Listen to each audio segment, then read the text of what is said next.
And we're live. Gentlemen, Got it. from Hey, how you guys doing? Yeah, good man. really How are you? good, really good. Thanks for having us, Johnny. Guys in Capitol Theater from New Zealand.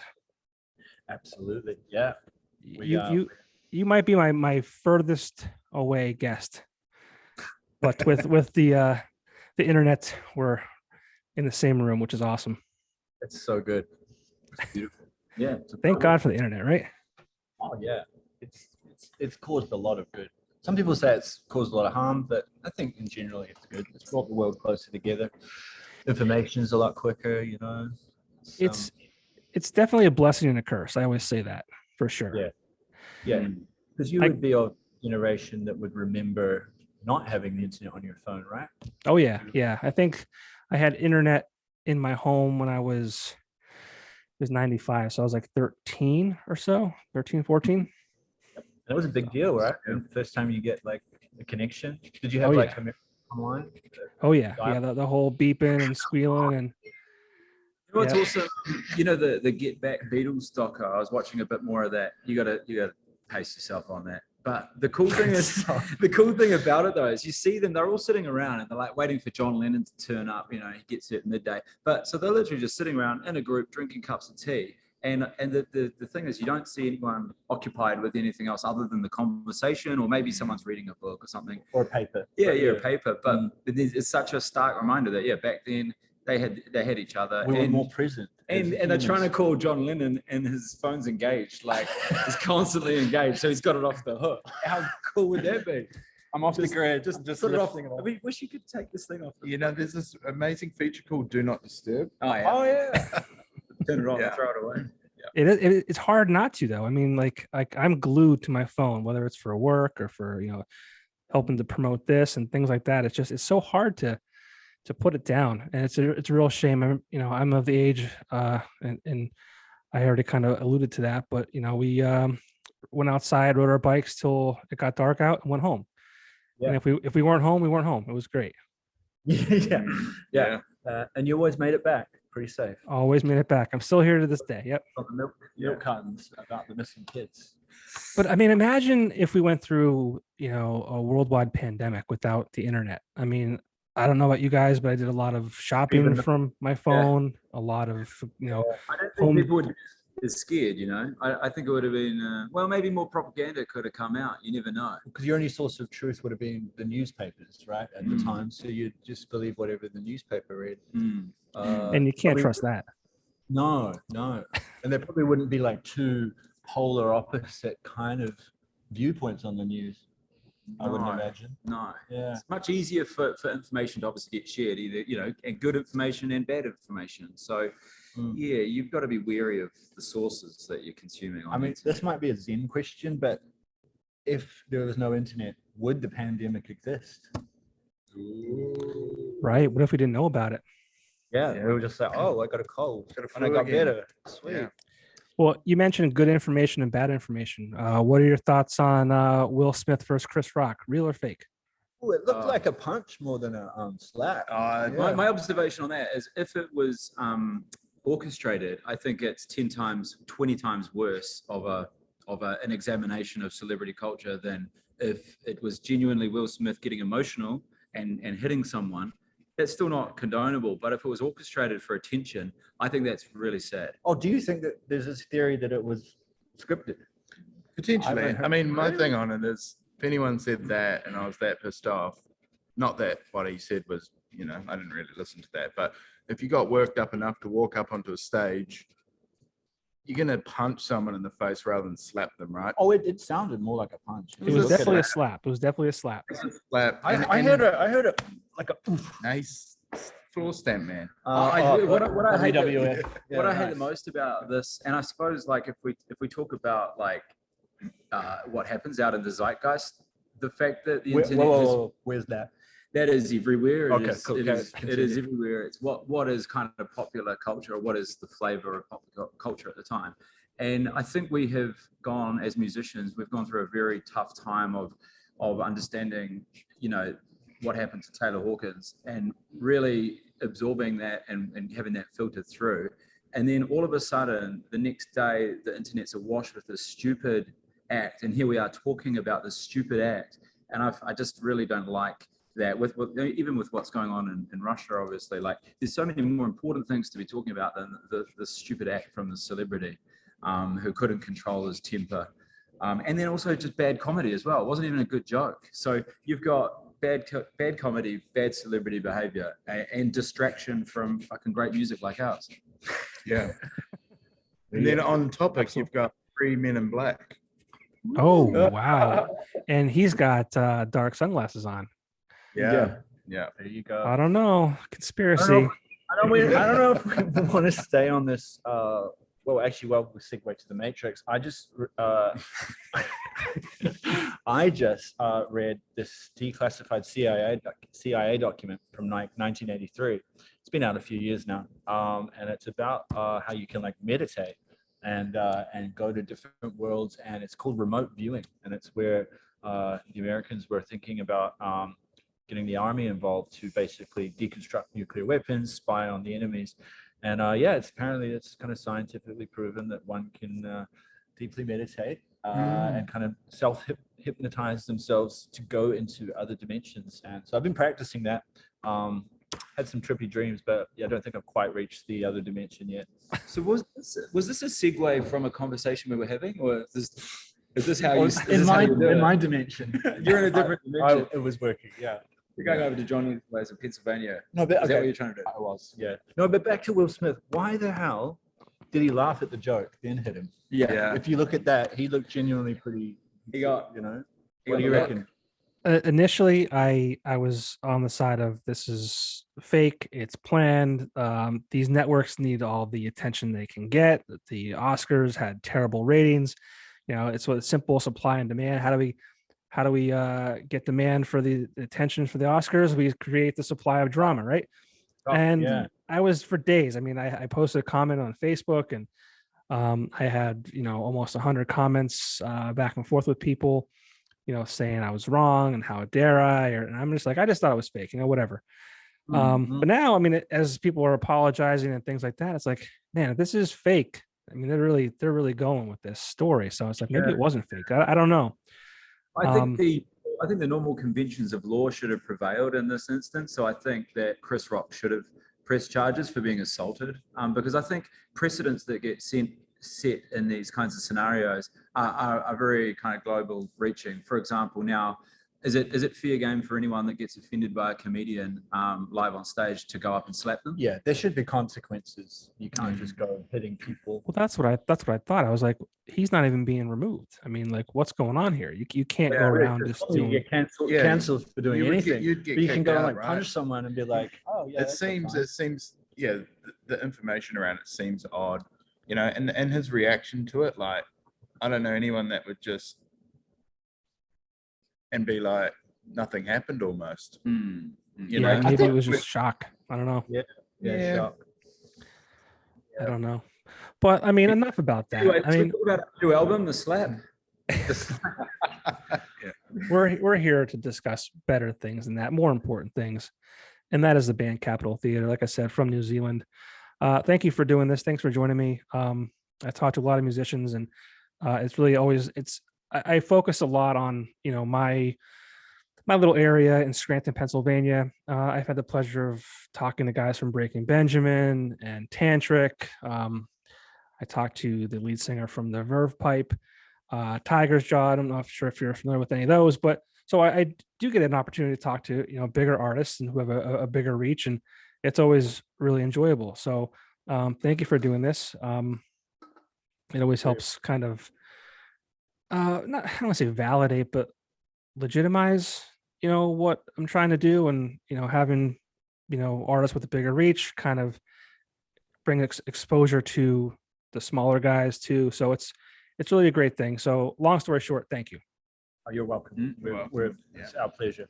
But I was just introduced to you guys. I talked to your publicist, who happens to be the same one as the Verve Pipe. That's why I got hooked up with you guys.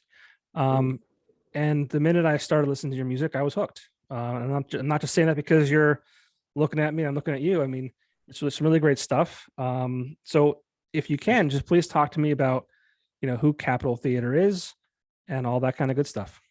Sure, man. So Capitol Theatre is three really, really good friends from Auckland, New Zealand, where we base ourselves. It's us three, actually. It's us. Yeah. And we were formed as a covers band in the kind of late 2000s, and there we kind of basically started our own kind of families and basically had other jobs that we were focusing on. So the music was just kind of more of a part-time gig. And then 2019, we as friends decided that, we're only on Earth for a short while, and so let's do something and make it count. And so we set about deciding to create this band and write really, really good songs. And I think what happened was, with all our years playing covers of songs from the 50s all the way to the current, we kind of got an intuitive sense of good songwriting, songs that last long, songs that affect people from all generations of life. And so I think we utilized all that 10 years of honing the covers scene into writing some really good music. And so that was 2019, and so that was when we did the writing. I hadn't performed. 2020, we head over to the States. We were really fortunate enough to land a great producer, Mike Clink, because we were like, okay, if we want to do this correctly, we need an iconic producer who's done some great records. And so we had a short list of 3 guys. It was really hard to get their attention, being an unknown band at the time from New Zealand with no track record. But we finally got hold of Mike Clink, and Mike is famous for doing the Appetite for Destruction record and for doing Use Your Illusion 1 and 2. And we really, rated the audio quality of those records. So we finally got hold of him. He listened to the demo, and then he was hooked. He was like, okay, I see where you guys are at. I like where you're going with your debut album, which is called A Hero's Journey. And it's a concept album. It's 10 tracks, and it follows the archetype of a hero, which was made famous by a guy called Joseph Campbell. And he was kind of influential. He was a big influence on like Spielberg for writing Star Wars, and a whole bunch of other great writers follow this kind of archetype. George Lucas also did Star Wars. Oh, what did I say? Spielberg. Oh, yeah. Okay. But anyway, so then we went up to the States in 2020. This was like March. We started recording. 1 week album into it. We're in Slash's studio doing some guitar overdubs, and then like the world shuts down, and we're like, holy crap. And all our like wives are like, hey, come back to New Zealand. We're in a pandemic. We're slightly in denial. But obviously it was a real thing at the time, so we had to fly back. So since then, we've been kind of holed up in New Zealand, like super restrictive, like policies. Roy's got a new dad and he's calling. Dad new. Why have you got a new dad? It's his new phone number.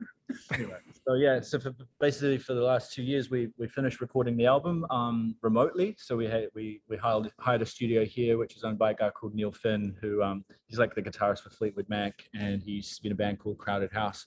And so we recorded from his studio here, and we had Mike on Zoom, and which that represented some challenges, but we managed to get it done. And then so the album was just released. The album was completed in 2021.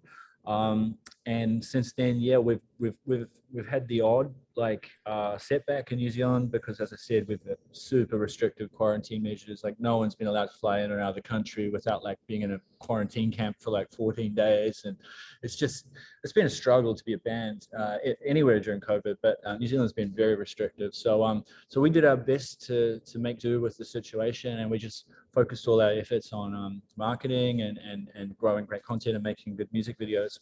So that brings us to this point where our latest release, Delicately Poised, has been out just for 4 weeks now, and it's going really well. It was the most added song to alternative radio in the US last week.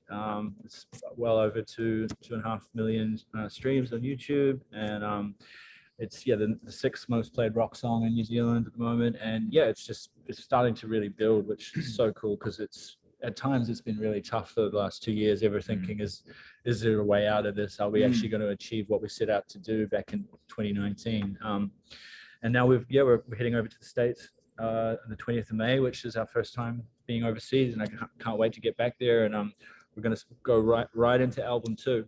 But could you tell us about Capitol Theatre though? and why we call the band Capitol Theatre, you ask? That's yes. Interesting. We wanted to teach the Americans how to spell theater correctly. Right. That was Theatre. our main. And Theatre. Chapter. Yeah, and capital. So yeah, no, it's So look, that's a bit about the band and what we've been through. But at the end of the day, we're just three really good guys, great guys. You really love us. I think you're the best. I think you're the best. Thank you. The best I've met on the internet. Oh, Yeah. awesome. And we've got pretty high expectations of ourselves and what we're going to do over the next, these roaring 20s that we live in. So the album's not out yet, correct? Yes, thank you. Yeah, I didn't complete that sentence. It's coming out 24th of June. So Oh, you have a date. Okay, cool. Yep, it's all finally ready to go. 24th of June. So pretty exciting. It seems like it all happened very fast. And as fast as it happened, it came to almost a screeching halt because of the pandemic. Like, not only did you tell the story quickly, it just seems like it happened very fast. Like, oh yeah, we were playing covers, and one day we're like, okay, let's make some of our own stuff, and we're in the studio with these producers, and we're doing this, we're doing that, videos. Here we go, and now we're coming to the States, and our first stop is in Scranton, Pennsylvania. I know, it's crazy. Well, Paul spoke to his alien friends and manifested a whole bunch of stuff for us. So the roadmap has been relatively clear cut. I've been meditating a lot on that CIA document. We're very committed. We're very committed and focused. And I think so. The one thing that we didn't know when we were writing demos and all this, but when you had an idea that the songwriting was good, but it needed to get validated. And then once Mike Clink kind of took a listen and got involved and validated the music for us, the music has been the thing opening the doors thereafter. And you can be as clever as you want with advertising and things like that, but the music has to resonate with people and connect, and that's the stuff that's happening. Everyone that's picking it up is liking it and enjoying what we're our take on rock music. Yeah, I mean, it's easy to listen to, melodic, all the good stuff, right? And I also notice it's I don't want to say it's piano heavy, but there's definitely an influence of piano in that. And I don't get into a lot of rock music that incorporates piano, so it was kind of like almost like a refreshing thing to hear. Thank you, I appreciate that. And it really helps shape the writing too. Like you spend your life on a guitar, and you pick up a pick up a piano. You don't pick the piano up, but you sit down. You did the other day. Oh, yeah, we did. Yeah, but definitely. I mean, just the body of the sound that you get out of those chords. Recreating that on a guitar, it's a different vibe. So it really helped kind of channel our songwriting, and we love it. Oh, this is how you pick up a piano. Do we have a piano? Is this what the album was written on? Yeah. Beautiful. That looks like it matches the kind of the outfit that you were wearing in the video for Delicately Poised. Yes, it does. Grand plans for that. We've got a bunch of. It does match the clown shirt. Yeah. That's why we did it. I was going to say, the piano thing was interesting because again, I picked up a piano and started playing it when we started writing, and I wasn't, I'm not a traditionally trained pianist or anything, and I was kind of getting to know the instrument a whole lot better, which when you're in that discovery mode, things are sounding like you're getting into different keys and chord progressions than you would on the same stuff that you might do on the fretboard. So I think that was really cool for us because we just accessed a bunch of different styles and movements. And it gives it a nice texture, and thank you for the compliment. You're right, you don't hear it a lot these days, and I think that was another reason why Mike liked it, was it just gives it a warmth or texture or something that's not that prevalent in modern rock. It gives it an honesty, quite well. Yes, gives it an honesty. You can't argue with a piano. Hold on a minute. I have one. How'd it go? He won. Where are you guys at now? The studio? Or Yep. So we could lift up the screen and show you. That you could pick up. There you go. So that's the piano in the middle, and then we got some congas, the electronic drum kit to your sides, some guitars on the wall, some pictures of some famous rock artists that our friend Robert Ignite, he took those photos, and he lives in New Zealand at the moment actually, and And there you go. There's the studio tour. Very cool. Anyone listening on Spotify or anywhere else, make sure you hop over to YouTube and check out these handsome men with their beautiful studio. Stop it. Am I turning red or is that you? I don't know. No, that's cool. What's the scene like in New Zealand? I know, like, I mean, let's talk about before the pandemic and obviously during, because like I heard things about, you know, the lockdowns and all that kind of stuff. But you know, fortunately for me, where I am in the States, like we're not, you know, things are pretty flowing. So I'm curious to hear about what your lives were prior to the pandemic and then obviously like during it.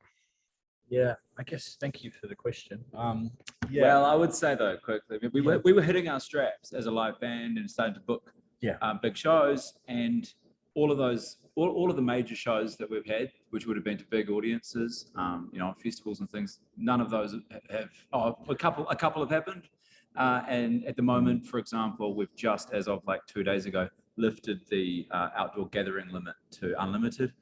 Before that, they weren't allowed to happen, and there was we just had so many restrictions on us. So the last 2 years, as you alluded to, the last 2 years have been pretty nil in terms of a vibe, in terms of in the music scene in New Zealand, in terms of live.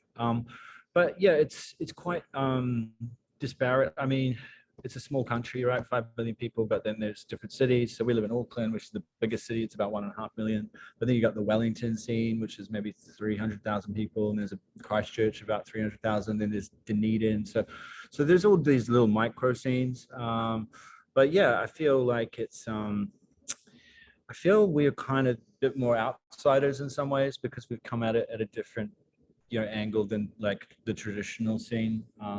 Whereby lots of underground smaller gigs. Like we did a lot of that in our early 20s. We were in like original bands as well before we did covers, and with varying degrees of success, but you know, mostly we got established in an indie kind of scene.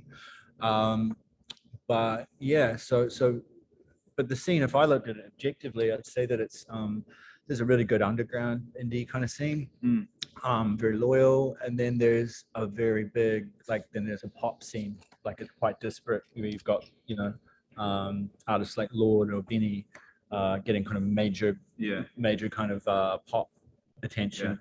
All the great work. So there's you know, the production kind of clan that is Joel Little and what's their record? Dryden Street. You know, that there's a kind of good camp of producers that are creating really good music, and you know, obviously what Joel Little's done with Lord, and then what he's carried on doing in his career. That I believe, I mean, he's started a studio down here in Auckland, so I feel like he's filtering through a heck of a lot of good things back into the Kiwi music scene here, which is. You know, I think that's if we're going to be ambitious and go out into the States, when we come back, we hope to, you know, bring that kind of energy and connection that we've made back into the scene as well, because it's very hard for artists, like local artists, to get away. You know, the cost of getting away and the opportunities. We do have there's a good backbone of support from the government. You can apply for like government grants and things like that.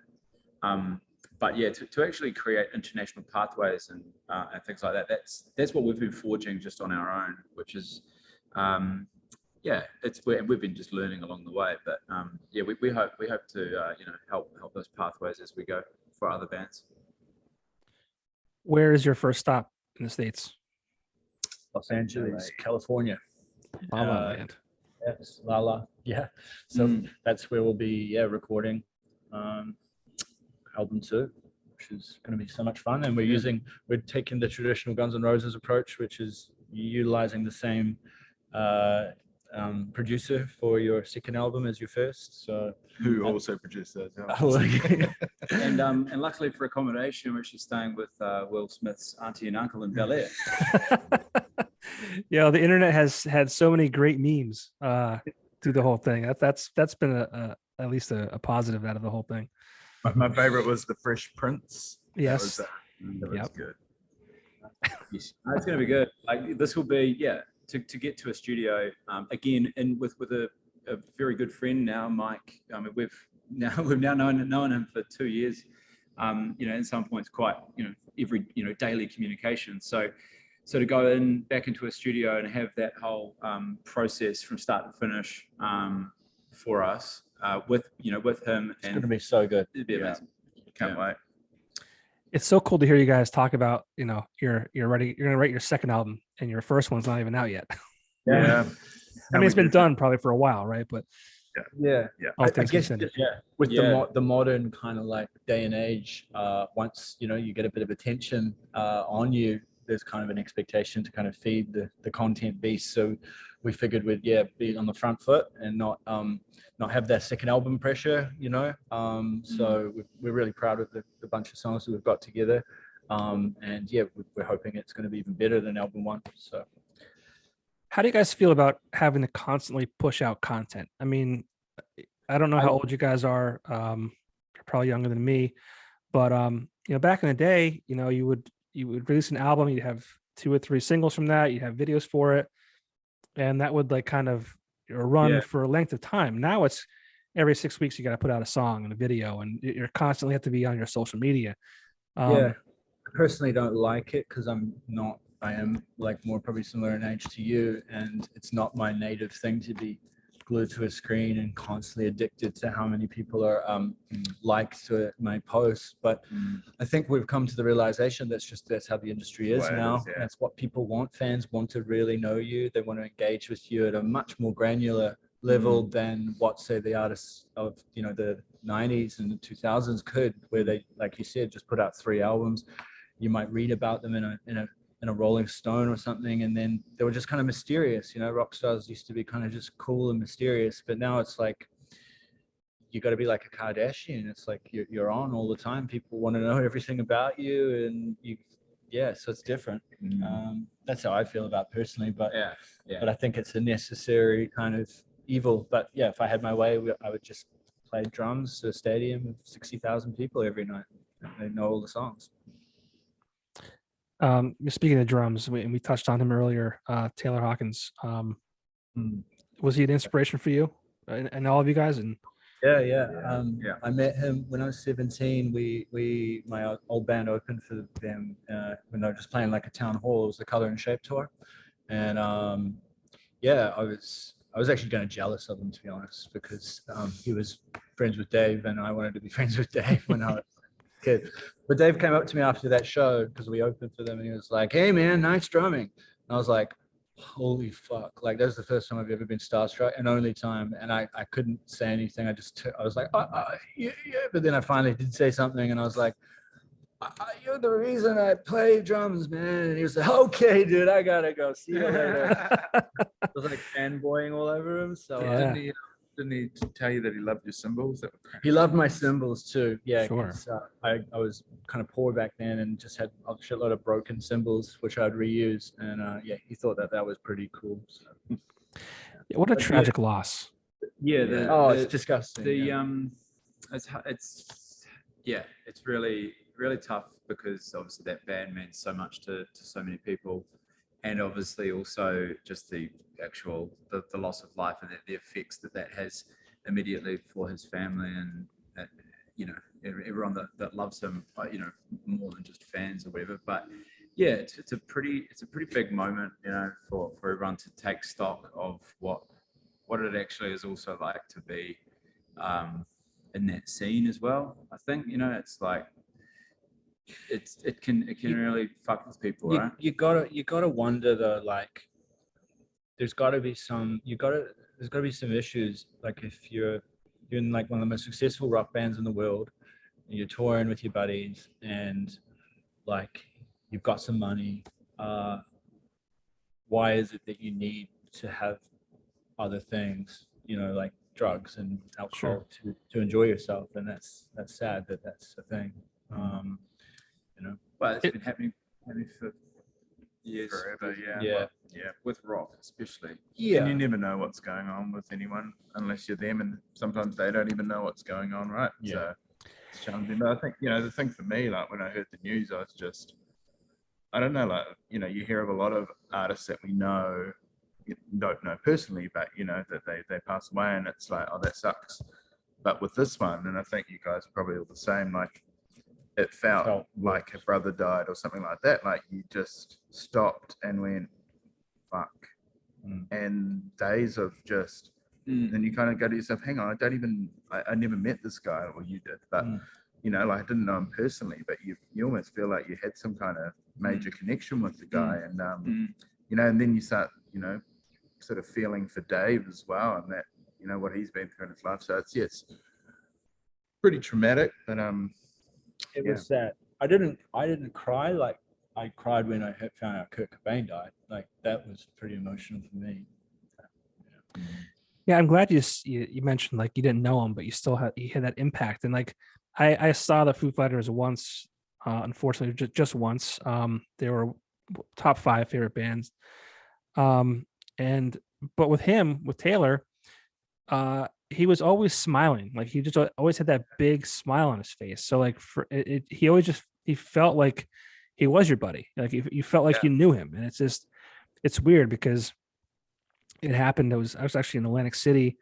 That was Friday night that it was reported, I believe.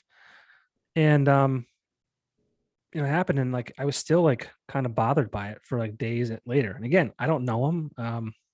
But like you said too, like you kind of feel for Dave, like the chemistry that they had together on stage. I think I saw a performance that maybe happened a day or two before he passed, where they kind of hugged it out, and Taylor's like, I'd be delivering pizzas if it wasn't for Dave Grohl.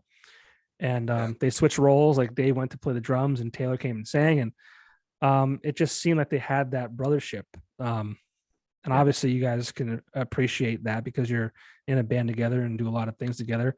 And it's heartbreaking. And I feel like, the past few years, we lost guy from Lincoln Park, Chad Bennington, right? Chester, sorry.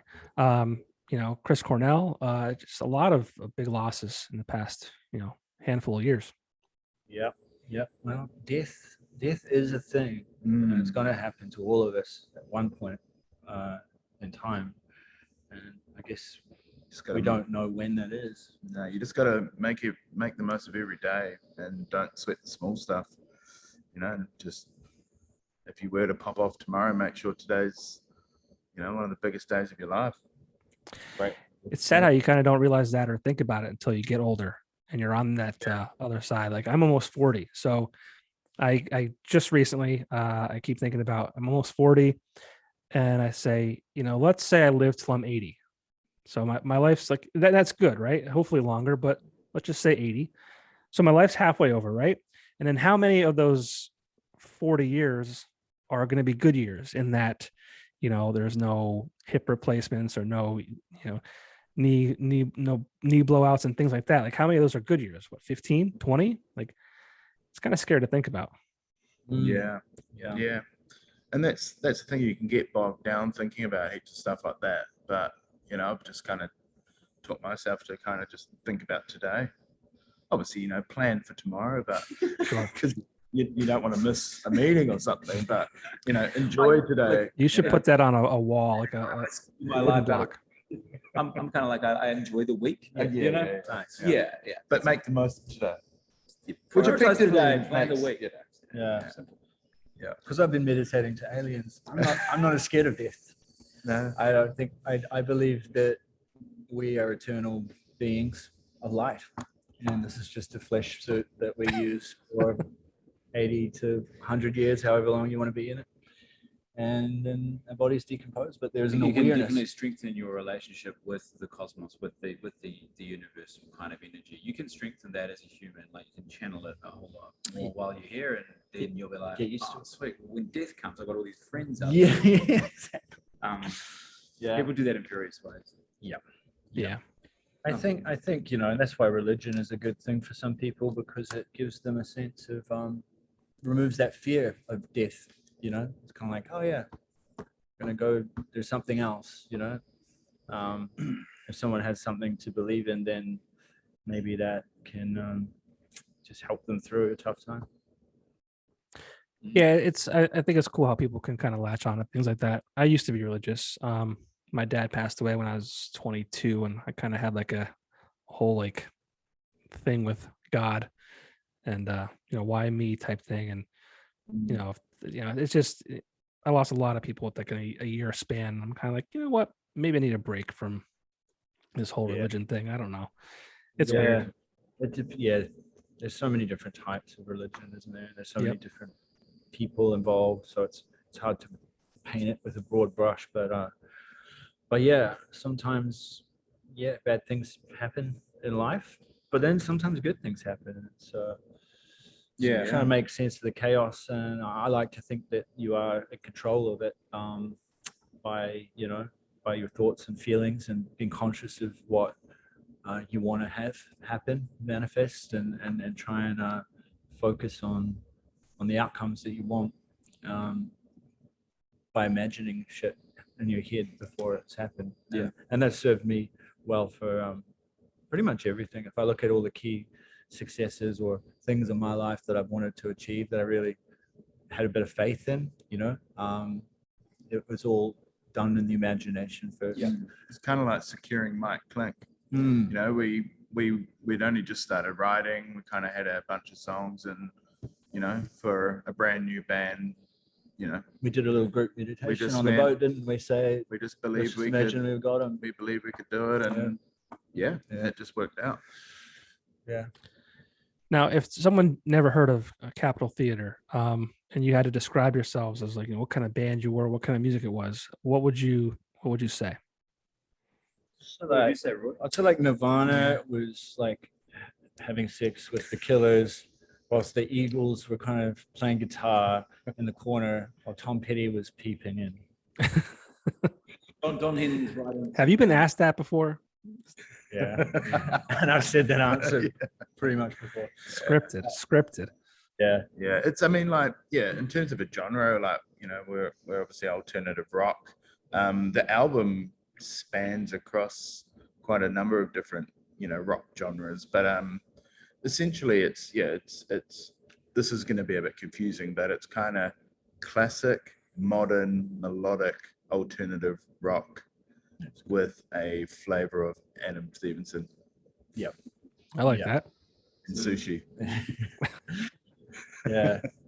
Yeah. I mean, we hope that eventually, in the very short distance in the future, people will just go, oh, that sounds like Capitol Theater.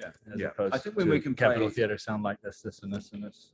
Because we've been deprived of live shows and executing the full noise of what our vision for Capitol Theater is, that it is embellished. It's you're using the mechanisms of rock music to create a really interesting live show, and there's no better format of music, I don't think, where you can get that energy transfer across with guys on stage, and with the embellishments that we want to bring into our live set.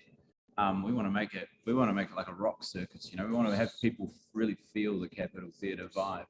Stadium rock. Yeah. So but it's fun. We've got a fun energy about us. We're not a serious, like, look at us kind of absorb the music and be serious about it. There's a quite a kind of fun, fun element to it. I guess that's what about the Foo Fighters as well. You knew that fucking Taylor Hawkins was having so much fucking fun playing those songs.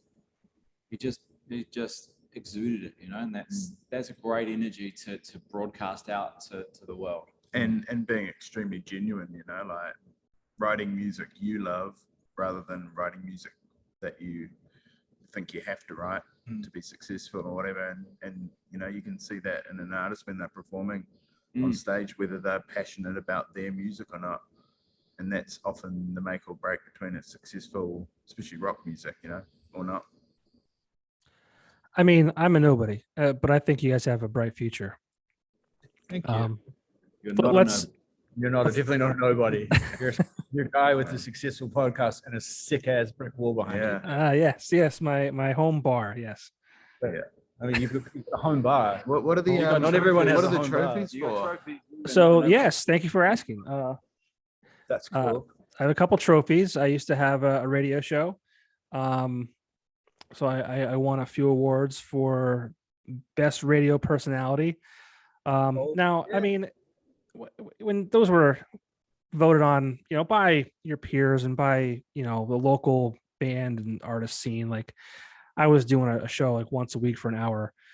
I wasn't one of those guys doing the drive time, to work or from, home or whatever. But I was never that like zany like DJ either. I wasn't like okay, coming up next is Capitol Theater with their new song, whatever. I wasn't that guy. I was very much, what we are doing right here, right now. Just kind of genuine. People kind of understood that like what I was doing, which I didn't get paid for, by the way. I was doing it as like a side thing. I was my primary job was sales, so I wasn't getting paid to do it. But I'm just passionate about music, and I love music. I can't play music, but I really appreciate those who can, and I always want to be supportive and kind of have a platform to elevate them or just shout from the rooftops about them. So people just kind of knew that the genuine nature came out very, very well. And so I think the awards came from that, not because I'm a good radio DJ. And then as an extension of the radio show, I had a podcast where I wanted to, you can do an interview on the radio where it's the 2-minute, like, how'd you get your name? Okay, you have a new album coming out. What's it called? Those generic bullshit questions, right? But I wanted to create a space where, we can get to know the artists, like, how they grew up and, how they got to where they are and what their dreams and aspirations are. So I had a podcast as an extension of that. So one of the awards is for the podcast. And actually one of them is also for this podcast. It was like the Music Press of the Year award. So Congratulations. You know what I love about people like you that are genuinely, fans of music, have an appreciation of it. They are the people that tick it along, and well, if I think about people that get involved in the music industry, some people are there maybe for their own ego's sake or something like that, but you can really tell the genuine music fans apart from the people that are just there to fuck, and I don't know what the fuck they're there for, but they like the idea of the commodity of music and the things, the excitement that surrounds, but they're not celebrity. They're sometimes not fucking. They're not genuine music fans, and we were lucky enough to work with some pretty genuine music fans in our team, and you can just tell they love. Again, they've appreciated the music that we've created, but also that they're just genuinely they like music and they celebrate music, and they've got because that's where people they move forward nicely with the industry when they're passionate about music. Yeah, Thanks for that. Thanks for that. Yeah. I appreciate that. Do you have any radio awards? I do actually. Yeah. No, they're different things. Not different story. Are there any shows that you guys played, whether it was with a band or just a show in general, that like kind of really sticks out to you, and you say to yourself like that was like, I want more of that every single time? Well, we took acid this one time. We all went to watch you. We all went to watch you too. No, gigs we've played. Oh, I thought it was just general gigs. You thought you were playing that. That's the thing. We were so out of our minds that it was an we were ancestor. swear that like Bono was like, Adam, Paul. I was like, looked at each other and we're like, yeah, pretty cool, isn't it? And we're like, yeah. It's like, yeah, welcome. Wonder when you're going to be here. Like, When did he turn Scottish? I don't know, man. No, we had a good gig on New Year's Eve this past New Year's. That was before we had to go into more lockdowns and crap. Yeah, that was good because we had good vibe. We had a lot of friends and family on stage with us, like dressing up as like clowns and like throwing out beach balls because it's summer here and our New Year's. Beach So vibe, it was just such a party kind of circus. Yeah, it felt like Capitol Theater. Yeah. 1.0. Yeah. It's completely different than most other acts you would have seen that night or anywhere around. So it's nice to be a little bit different, and it got us in a great vibe. Yeah. Great crowd, great times. Yeah, but looking forward to many more, and hopefully some in Pennsylvania in the not too distant future too. Yeah, come on, let's do it. Yeah. I've got some connections to some local venues. I don't know the show size you're used to, but I can definitely Awesome. Hey, we'll play anywhere. We just love playing music. Yeah. Give us 10 people, we'll be happy. you know what? If you want to hook up with me on social media or whatever, there's definitely places to play around here. Thank you. Yeah, we'll do that. Let's do it. But let's say you guys like Capitol Theater ceases to exist tomorrow. Uh-huh. What do you guys do? Like, do you guys have like, is this your full-time gig now and you're focused 100% on this, or do you guys like have daytime stuff, or like do you have other passions you would pursue if Capitol Theater was not a thing? I guess we're fortunate that we started like businesses, like when we were doing cover bands, we started like property businesses, and so that's enabled us to basically for the last 2 years and the next few years just make Capitol Theater a thing. So That's sweet. We're full time on the music. Yeah. So we're doing this full time now. Yeah. And it's funny, like, because like 40 hours or whatever it is a week, probably more, and that's without gigs and stuff at the moment, but it still doesn't feel like enough time.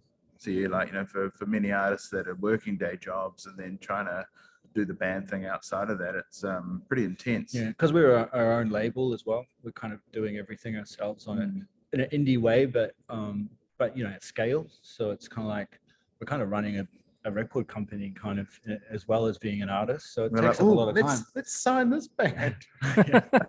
Oh, great guys. Capitol Theater. Yeah. Well, yeah, that's the way of looking at it. We might fire them though. We'll just have to have a look. Man, those guys don't get their streaming numbers up. They're Yeah, drop they're them. out. They're out. So look, we're pretty lucky, but yeah, if for one other reason, one of the boys was like, actually, you know what? I just want to go retire and dig holes on a farm or something. I guess it would be pretty sad. But yeah, we would have other things to do. I'd probably just start a different project. The thing is, it's another like musical Filling project. holes. Filling holes. in the labs. I'd go around like filling them up Yeah, yeah. after the other. Yeah. I'll but be it's, the it's mole. such a fun kind of journey, and we've been on it for so long already, together, and we're just starting to make really good inroads, and it's just Paul said it earlier, you do only live once. You got to, if you think about what you can do on earth, and if you've got the chance to actually communicate some good music to people, and what we're seeing now is the reciprocation. We're starting to get so much feedback from audiences like all around the world, people just coming in and genuinely just letting us know that they like the music.